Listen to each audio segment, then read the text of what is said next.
Hello दोस्तों, मैं आपका साथी आज लेकर मैं आया हूँ फिर से कुछ नए क्वेश्चन। आप क्वेश्चन को देखिए और क्वेश्चन के कंटेंट को देखिए। हमारा उद्देश्य ये है वीडियो बनाने का कि ऑब्जेक्टिव क्वेश्चन के साथ साथ जो उसके इम्पोर्टेंट पॉइंट हो उसको भी नोट डाउन करें, क्योंकि क्वेश्चन यदि हम सिर्फ ऑब्जेक्टिव लगाए फिर उसके बाद आगे बढ़ते तो इस तरह हमारे माइंड से वो उतर जाता है, हम भूल जाते हैं। ये नेचुरली सी बात है। ठीक, तो आप क्वेश्चन को देखिए, क्वेश्चन नोट डाउन कीजिए। उस क्वेश्चन से ये देखिए कि कितने पॉइंट निकलते हैं, क्योंकि मैं हमेशा इसमें इम्पोर्टेंट पॉइंट को नोट डाउन भी करता हूँ कि इसके इम्पोर्टेंट पॉइंट क्या है, इसको नोट डाउन किया जाए जिससे आपको हेल्प मिलेगा। यदि आप नोट डाउन नहीं करेंगे तो कोई फ़ायदा नहीं होगा। चलिए आइए हम लोग क्वेश्चन को देखते हैं। फर्स्ट क्वेश्चन है हमारा, which of the following are variable loss. इसमें से निम्न में से कौन सा वेरिएबल लॉस है? Core losses, shunt field copper losses, armature copper losses, D, B and C. तो हमको यदि ऑब्जेक्टिव लगाना है तो हम देखें पहले कोर लॉसेज। कोर लॉसेज का फार्मूला भी होता है। तो शंट फील्ड को, अब जैसे कोर लॉसेज है हमारा, कोर लॉसेज के अंतर्गत हिस्टेरिस और एडी करंट लॉसेज, हमारा हिस्टेरिस और एडी करंट लॉसेज जो होता है वो दोनों आते हैं हमारे कोर लॉस के अंतर। तो कोर लॉस, फिर शंट फील्ड कॉपर लॉस, फिर आर्मेचर कॉपर लॉस। तो आर्मेचर कॉपर लॉस को हम लोग जानते हैं क्या होता है, IA² RA। तो यदि हमारा ये आप देखिए कि आर्मेचर करंट लोड के अकॉर्डिंग ये चेंज होगा। यदि हमारा लोड ज़्यादा बढ़ेगा तो हमारी मोटर करंट, यदि मोटर है तो मोटर हमारी क्या होगी, करंट हमारी अधिक लेगी। तो हमारा आर्मेचर कॉपर लॉस देख रहे हैं आप, स्क्वायर है, करंट के क्या है, स्क्वायर है। यहाँ हम इसलिए लिखा भी है, armature copper loss is directly proportional to square of armature current, therefore as the load vary it will also vary. मतलब यदि लोड बढ़ेगा घटेगा तो उसके साथ साथ आर्मेचर कॉपर लॉस भी हमारा बढ़ता घटता है। इसीलिए हमारा सही आंसर क्या होगा, आर्मेचर कॉपर लॉस। चलिए आइए नेक्स्ट क्वेश्चन देखते हैं।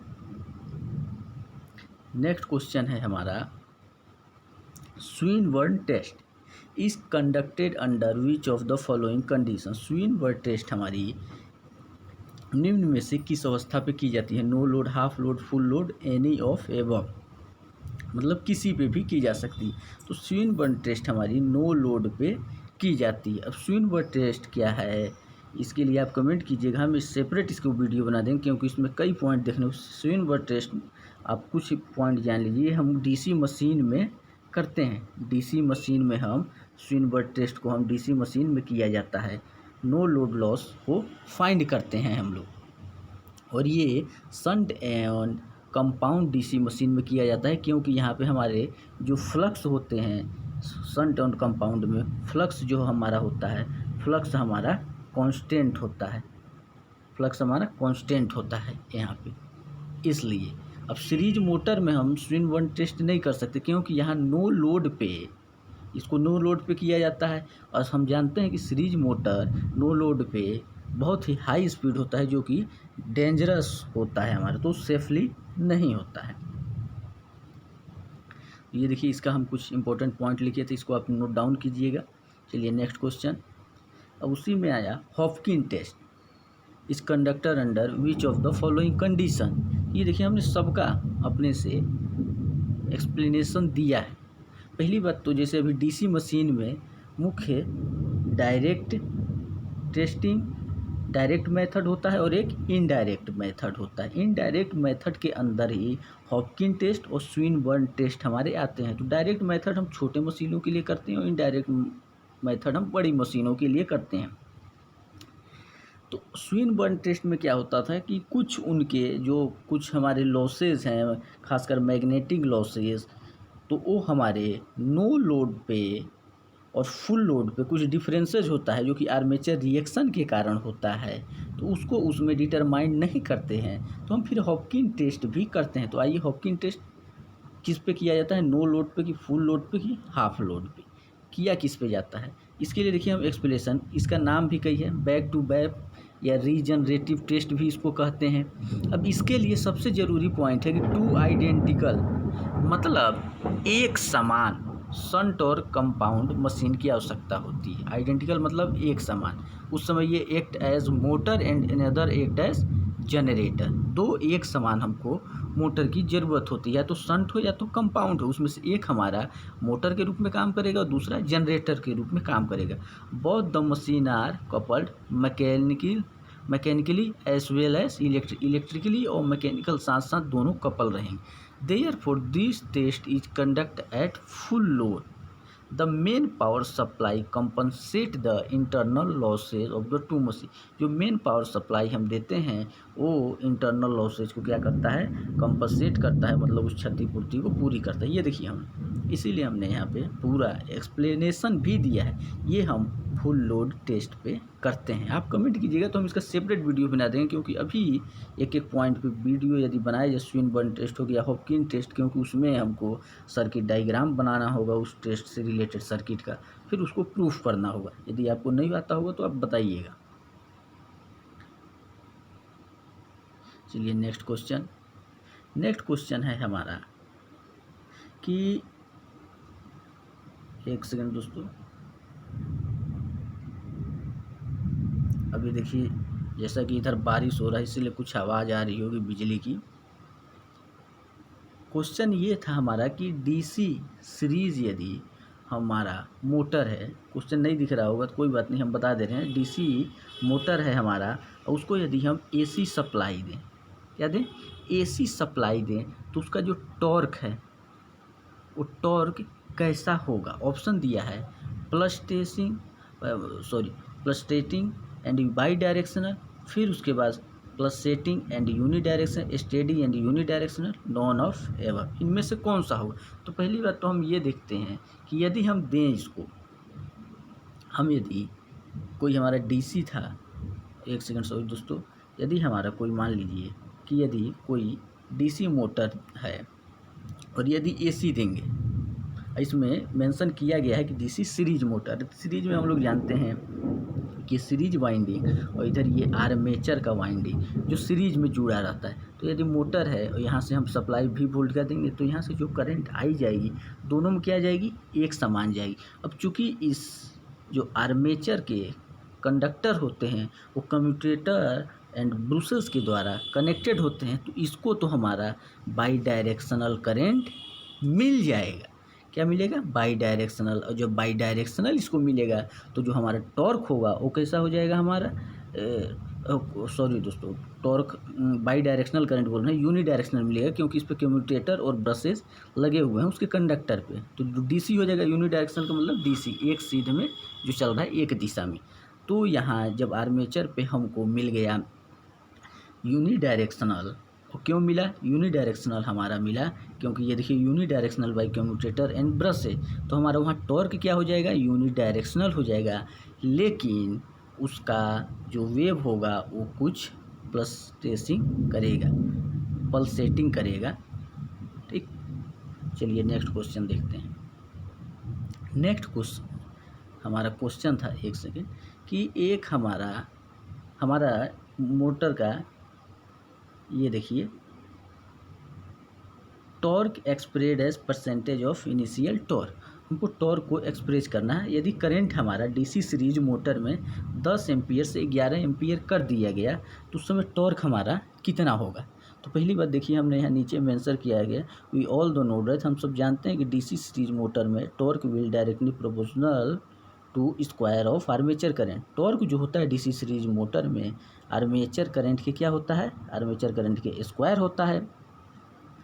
तो आइए ये देखिए, ये टी है, ये स्क्वायर हो गया, ये स्क्वायर। तो इसको हम ये भी लिख सकते हैं कि टी बराबर, यहाँ हम के कांस्टेंट लें और फिर उसके बाद आई हमारा कितना था 10, तो यदि 10 का हम स्क्वायर करेंगे तो यहाँ कितना हो जाएगा, बराबर 100 के। तो टी या T1 इसको बोल रहे हैं, तो T1 कितना आ गया हमारा 100 के आ गया। हम लोग यहाँ लिख लेते हैं T1 हमारा कितना हो गया 100 के। अब हम उसी तरह देखें, यदि T2 की बात करें तो हमारा अब 10 एम्पियर से 11 एम्पियर कर दिया गया। तो उसी तरह यदि हम स्क्वायर करें करंट का, तो 11 का स्क्वायर करेंगे तो कितना होगा 121। तो ये कितना हो जाएगा 121। ये के हम कांस्टेंट लिए हैं, जो प्रोपोर्शनल का जो सिंबल लिया गया था उसी के जगह पे। तो हमारा T2 कितना हो गया 121 के, T1 हमारा 100 और T2 हमारा कितना हुआ 121 हुआ। अब हमको यदि परसेंटेज याद करना है तो हम जानते हैं क्या होगा 121 माइनस 100 और जो पहले वाली वैल्यू थी वो 100 परसेंटेज था तो उधर जगह नहीं है दोस्तों, हम इधर गुणा कर दे रहे हैं तो ये 100। तो 121 में से 100 जाएगा तो कितना बचेगा 21 और ये 100 से 100 कट जाएगा तो कितना परसेंटेज आ गया हमारा 21। तो इसका आंसर क्या होगा राइट हमारा 21%। चलिए आइए नेक्स्ट क्वेश्चन देखते हैं। ये क्वेश्चन है कि a flat compound generator is obtain from compound generator by connecting a variable resistor. मतलब फ्लैट कंपाउंड जनरेटर प्राप्त करने के लिए और किससे कंपाउंड जनरेटर से, एक कंपाउंड जनरेटर है जिससे हमको एक फ्लैट कंपाउंड जनरेटर बनाना है और उसके लिए किस तरह बना किसके द्वारा बनाना है हमको वेरिएबल रजिस्टर को कनेक्ट करके बनाना है। एक कंपाउंड रजिस्टर है जिसमें वेरिएबल रजिस्टर को कनेक्ट करके एक फ्लैट कंपाउंड जनरेटर बनाना है तो उसको हम लोग किस तरह जोड़ेंगे। तो ये यहाँ ऑप्शन दिया गया है, यही क्वेश्चन पूछ रहा था। कंपाउंड जनरेटर है उसमें एक वेरिएबल रजिस्टर जोड़िए तो उसको किस प्रकार कनेक्शन करेंगे कि फ्लैट कंपाउंड जनरेटर बनेगा। अब आपको यदि फ्लैट कंपाउंड जनरेटर नहीं पता होगा या कंपाउंड, आप लोग कमेंट करिए क्योंकि इस सब पे सेपरेट वीडियो बनाने में टाइम लगेगा और उसके बाद इस वीडियो में बताने पे ये समय ज़्यादा हो जाएगा। तो ये देखिए हम लोग पहली बात तो हम लोग एक चीज़ जानते हैं, कंपाउंड उसको कहते हैं जिसे हम कई वीडियो में बता चुके हैं, जिसके मेन पोल पे हम लोग दोनों वाइंडिंग करते हैं, सीरीज और शंट दोनों प्रकार के वाइंडिंग करते हैं, उसको हम लोग कंपाउंड जनरेटर कहते हैं। अब यदि एक चीज़ और देखिए आप लोग कि यदि हम लोग फील्ड के, इतना याद रखिएगा आप लोग, फील्ड के पैरेलल में कोई हम लोग एक्सटर्नल रेजिस्टेंस जोड़ देते हैं तो इससे क्या हो जाता है वो डाइवर्टर का काम करता है, क्योंकि अब यहाँ से करंट क्या हो जाएगा बट जाएगा, 2 वे में चला जाएगा। एक वे से आ रहा था करंट लेकिन 2 वे में चला जाएगा। इधर मान लीजिए आर्मेचर है, ठीक, इधर से हम लोग मान लीजिए सप्लाई या इधर से सीरीज हो या शंट हो उसके हिसाब से सप्लाई देंगे। तो पैरेलल है तो इतना तो हम लोग जानते हैं 2 वे में करंट बढ़ जाएगा, इसीलिए इसको हम लोग क्या कहते हैं डाइवर्टर कहते हैं। तो यहाँ पे जो वेरिएबल रजिस्टर है वो हम लोग किस में जोड़ देंगे, variable resistor in parallel with series field, क्योंकि हम लोग तभी हम लोग जानते हैं क्योंकि variable resistor in parallel with series field winding is called diverter. Variable resistor को यदि हम लोग सीरीज फील्ड वाइंडिंग के, ये सीरीज फील्ड वाइंडिंग के, ये हमारा वेरिएबल रजिस्टर का सिंबल यदि पैरेलल में जोड़ देते हैं तभी इसको हम लोग क्या करते हैं डाइवर्टर कहते हैं। A flat compound generator has constant terminal voltage characteristic. जो हमारा फ्लैट कंपाउंड जनरेटर होता है उसमें क्या मिलता है हमको कांस्टेंट टर्मिनल वोल्टेज मिलता है। जब हमारा पैरेलल होता है तो हम जानते हैं करंट तो बढ़ जाता है लेकिन वोल्टेज हमारा क्या होता है कांस्टेंट मिलता है। चलिए आइए हम लोग नेक्स्ट देखते हैं। इन डीसी मोटर, क्वेश्चन है कि in DC motor under constant terminal voltage what is the relation between torque and power. हमारा वोल्टेज को बोल रहा है कि वोल्टेज हमारा कांस्टेंट यदि रखें हम तो पावर और टॉर्क में क्या रिलेशन हमारा बनेगा। तो ये देखिए ये हमारा पावर है और ये हमारा टॉर्क है, तो एक इसका फॉर्मूला होता है, आप डायरेक्टली उससे भी समझ सकते हैं। P बराबर होता है 2 पाई NT अपॉन 60, ये मैकेनिकल पावर होता है 2 पाई N इंटू यहाँ T ही हमारा क्या होता है टॉर्क होता है। इस P को हम लोग EB इंटू IA भी लिखते हैं मोटर के केस में, EB इंटू आई ये बराबर 2 पाई NT अपॉन 60। तो इसको हम हटा दें तो हमारे अभी देख रहे हैं कि हमारा क्या है डायरेक्टली प्रोपोर्शनल है, तो T हमारा किस पे जाएगा डायरेक्ट पावर के प्रोपोर्शनल पे जाएगा। चलिए नेक्स्ट क्वेश्चन देखते हैं। और हमारा नेक्स्ट क्वेश्चन है slot wedge in a DC machine is made of. Slot wedge जो होता है हमारा डीसी मशीन में, अब स्लॉट वेज यदि आपको नहीं पता होगा तो इसमें कुछ टाइप भी होते हैं उनको भी बताना पड़ेगा, जैसे ओपन टाइप, क्लोज टाइप और उसके बाद मीडियम क्लोज स्लॉट वेज होते हैं। ये 3 प्रकार के होते हैं। आप इस शब्द को याद रखिए, स्लॉट वेज। तो ये किससे बना होता है डीसी मशीन में? स्लॉट वेज हमारा कास्ट स्टील से बना होता है। ये देखिए हमने यहाँ इसका लिखा भी है, slot wedge are use to reduce the air gap flux to reduce armature reaction so made of silicon steel. क्यों? सिलिकॉन स्टील से हम लोग इसको बनाते हैं। कास्ट स्टील हम बोल रहे थे इसको, किसको? सिलिकॉन स्टील से। क्यों? एयर गैप फ्लक्स को रिड्यूस करते हैं, जिससे क्या होता है डीसी मशीन में आप लोग जानते हैं आर्मेचर रिएक्शन होता है, वो भी क्या हो जाता है? रिड्यूस हो जाता है। अब एयर गैप फ्लक्स नहीं होगा तो उसको भी आप लोग बताइएगा, उस पर भी एक सेपरेट वीडियो बना दिया जाएगा, क्योंकि उसको समझना है यदि एयर गैप, तो उसके लिए एक बिल्कुल अलग सेपरेट वीडियो चाहिए। चलिए नेक्स्ट क्वेश्चन देखते हैं।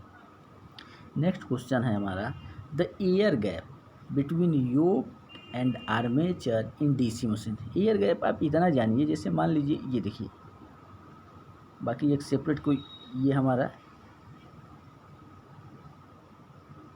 एक हमने ये ट्रांसफार्मर का ये कोर बना रहे हैं, कुछ इस तरह बना रहता है। ये एक सेकंड, सॉरी दोस्तों,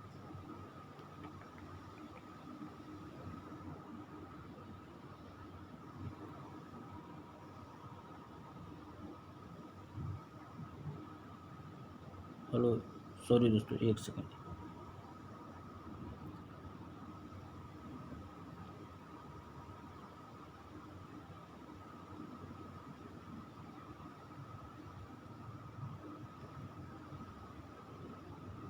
हम लोग आ गए किस पे थे? स्लॉट वेज पे थे। ये हमारा स्लॉट वेज, ये हमारा क्या है? स्लॉट वेज का हम लोग पढ़ रहे थे, इसको पढ़ लिए हैं। नेक्स्ट क्वेश्चन पे हम लोग, तो एयर गैप की बात थी। एयर गैप क्या होता है? ये देखिए इस तरह,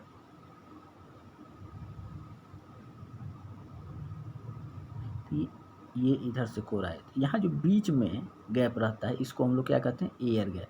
क्यों? क्योंकि इसमें एयर रहता है। अब इसके कई सारे अपने प्रॉपर्टी हैं, उसको भी हम लोग देखेंगे। यहाँ पहले क्वेश्चन देख लें, the air gap between yoke and armature. Yoke आप लोग जानते होंगे, योक हमको मैकेनिकल प्रोटेक्शन देता है, और हमारे जो फील्ड होते हैं, मेन पोल होते हैं, उनको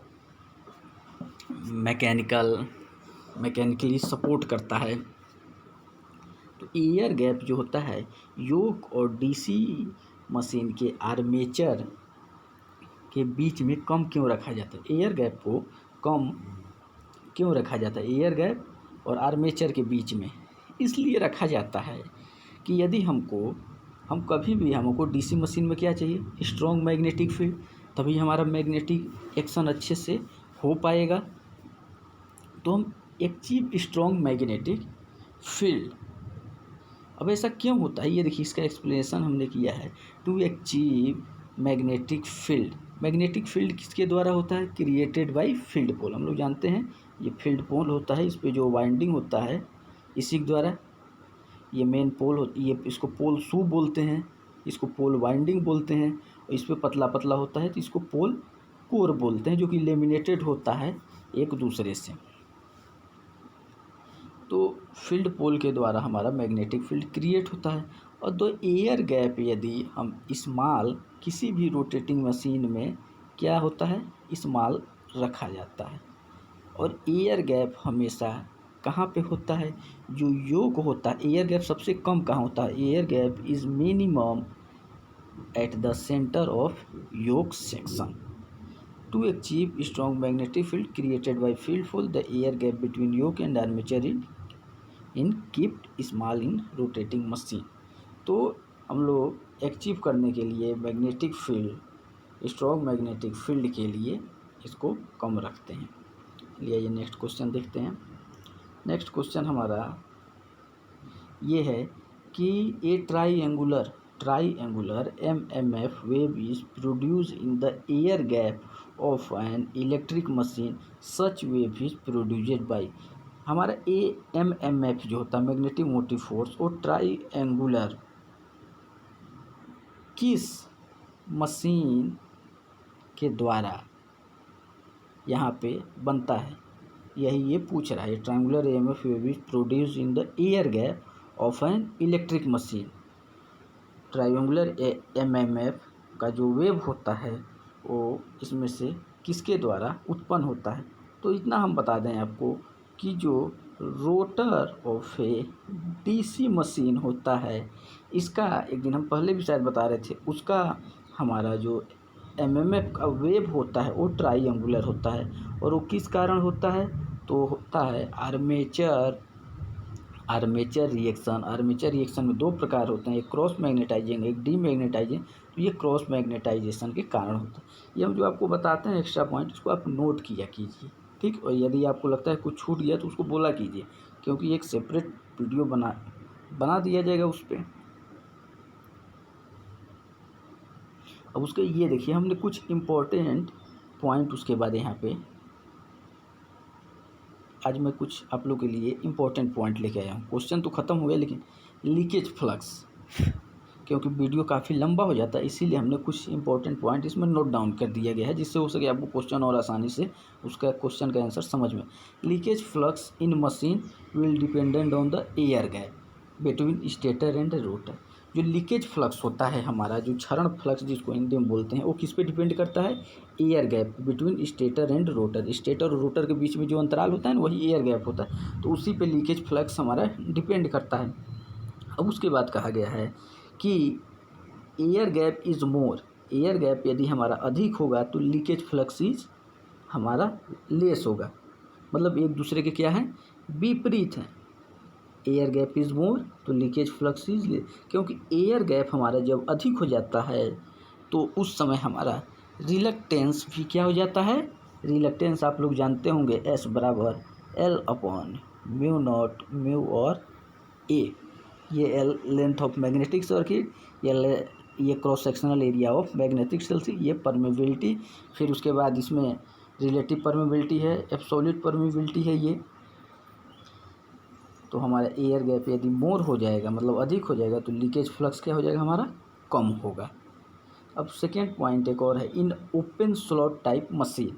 देखिए हमने बोला था ना 3 प्रकार, in open slot type machine, close slot type machine और semi close slot type machine. अब ये क्या होता है, ये यदि आपको जानना हो तो सेपरेट वीडियो बना दिया जाएगा, उसके लिए आप लोग कमेंट कीजिएगा।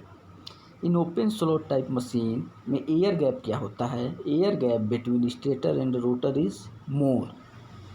ओपन स्लॉट टाइप मशीन में एयर गैप हमारा मोर होता है। अब मोर होता है तो अभी हमने बताया रिलेक्टेंस क्या होगा, हाई होगा। जब रिलेक्टेंस हाई होगा तो therefore flux leakage is less. तो इसको आप लोग याद रखिएगा, ओपन टाइप स्लॉट मशीन में एयर गैप ज़्यादा होता है। इससे कई क्वेश्चन बन सकते हैं कि ओपन स्लॉट टाइप मशीन ये हमारा एयर गैप कैसा होता है, हाई होता है, लो होता है। तो हाई होता है एयर गैप, ये भी बन सकता है कि यदि हाई है air gap open slot type machine में तो रिलेक्टेंस हमारा क्या होगा, हाई होगा। या इस सीधा पूछा जा सकता है कि ओपन स्लॉट टाइप मशीन में रिलेक्टेंस क्या होता है, ठीक। तो ये तीनों आप इससे संबंध याद रखिए कि एयर गैप का संबंध, फिर रिलेक्टेंस का संबंध, फिर उससे फ्लक्स लीकेज का।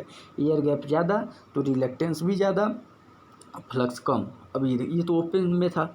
अब इसके बाद क्लोज स्लॉट टाइप मशीन में, क्लोज स्लॉट टाइप मशीन में एयर गैप जो होता है वो हमारा क्या होता है, कम होता है। अब जब एयर गैप कम हुआ तो हमारा जो ये एस रिलेक्टेंस है वो भी क्या हो जाएगा, कम हो जाएगा, और इससे हमारा फ्लक्स लीकेज क्या हो जाएगा, फ्लक्स लीकेज हाई हो जाएगा। इस पॉइंट को आप लोग नोट डाउन कर लीजिएगा। अब फिर semi close slot type machine में क्या होता है, semi close slot type machine में एयर गैप हमारा मॉडरेट होता है, मीडियम लेवल का होता है। जब मीडियम लेवल का होगा तो हमारा रिलेक्टेंस भी मीडियम लेवल का होगा, और हमारा फ्लक्स जो होगा लीकेज वो भी मॉडरेट होगा, ठीक। So all the combination are true, ठीक। तो ये सभी अपना जो पॉइंट है इसको आप लोग नोट कीजिएगा। इसीलिए आज हम कुछ जो है कुछ एक्स्ट्रा कुछ पॉइंट लेके आए हैं, इसको आप लोग नोट कीजिएगा। अब देखिए कुछ और भी पॉइंट है, इसको ठीक है। एक ऑपरेटिंग पावर फैक्टर होता है, ऑपरेटिंग किसी भी मशीन का, जैसे कोई मशीन है तो उसका टॉर्क होता है, टॉर्क का आप शब्दावली सुने हैं कि टॉर्क होता है उसमें। उसी तरह एक ऑपरेटिंग पावर फैक्टर भी होता है किसी में, वो किस पे डिपेंड करता है, तो उसके air gap between stator and rotor. अब इसमें क्या होगा, यदि एयर गैप अब ज़्यादा होगा तो क्या होगा, हमारा जो मैग्नेटाइजिंग करेंट वो लेगा machine. If air gap is more it will require more amount of magnetising current. Air gap हमारा ज़्यादा होगा तो वो डीसी मशीन क्या करेगा, हमारा डीसी मशीन फील्ड जो है इसको मैग्नेटाइज होने के लिए, यदि डीसी है तो इसको करंट ये क्या लेगा, ज़्यादा लेगा। और जब करंट हमारा ज़्यादा लेगा तो उससे हमारा क्या हो जाएगा, ऑपरेटिंग पावर फैक्टर कम हो जाएगा। ऑपरेटिंग पावर फैक्टर हमारा क्या हो जाएगा, कम हो जाएगा।